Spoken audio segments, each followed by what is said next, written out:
भक्त प्रहलाद की पूरी कथा। माँ दुर्गा की कृपा से हमेशा संकटों से उबरने वाले भक्त प्रहलाद की कथा एक अद्भुत सत्य की कहानी है। ये कथा हिंदू धर्म के महान ग्रंथों में वर्णित है और भगवान विष्णु के परम भक्त प्रहलाद के विश्वास, भक्ति और साहस की मिसाल पेश करती है। प्रारंभ। प्रहलाद का जन्म। प्रहलाद का जन्म हिरण्यकश्यपु और कायाकई के घर हुआ था। हिरण्यकश्यपु एक अत्यंत शक्तिशाली और अहंकारी राक्षस था जो भगवान विष्णु का घोर शत्रु था। वो स्वयं को सर्वशक्तिमान मानता था और चाहता था कि सभी लोग उसकी पूजा करें। इस उद्देश्य से उसने अपने राज्य में भगवान विष्णु की पूजा और भक्ति पर प्रतिबंध लगा दिया। प्रहलाद की भक्ति। प्रहलाद बचपन से ही भगवान विष्णु के परम भक्त थे। जब वे बचपन में केवल 5 वर्ष के थे, तब से ही उन्होंने भगवान विष्णु की पूजा करना शुरू कर दिया था।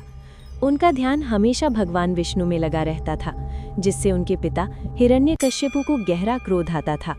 वो बार बार अपने पुत्र से कहता था कि वो विष्णु की पूजा छोड़कर उसकी पूजा करे, लेकिन प्रहलाद की भक्ति में कोई कमी नहीं आई। हिरण्यकश्यपु का क्रोध और प्रताड़ना। हिरण्यकश्यपु ने अपनी भक्ति में विघ्न डालने के लिए प्रहलाद को कई बार प्रताड़ित किया। पहले उसने उसे हथियारों से पीटा, फिर उसे जिंदा जलाने का प्रयास किया, लेकिन हर बार भगवान विष्णु ने अपनी कृपा से प्रहलाद को बचाया।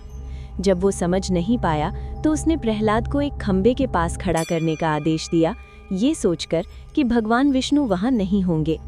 भगवान विष्णु का अवतार, नरसिंह अवतार।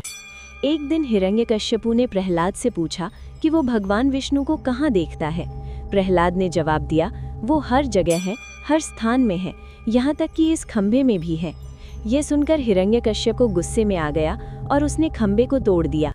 तभी खंबे से एक भयंकर रूप में भगवान विष्णु ने नरसिंह अवतार लिया, जो आधे मनुष्य और आधे सिंह के रूप में थे।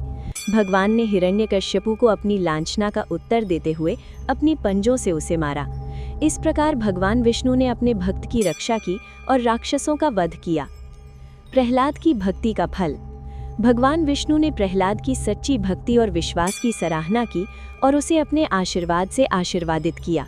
प्रहलाद ने अपने पिता के प्रति कोई क्रोध या नफरत नहीं दिखाई, बल्कि उन्होंने ये सुनिश्चित किया कि उनके शत्रु हिरण्यकश्यपु को भगवान के न्याय से मुक्त किया जाए।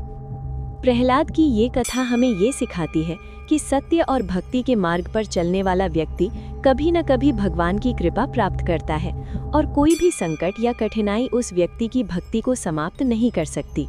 प्रहलाद का जीवन ये प्रमाण है कि भगवान की भक्ति न केवल जीवन को संवारती है, बल्कि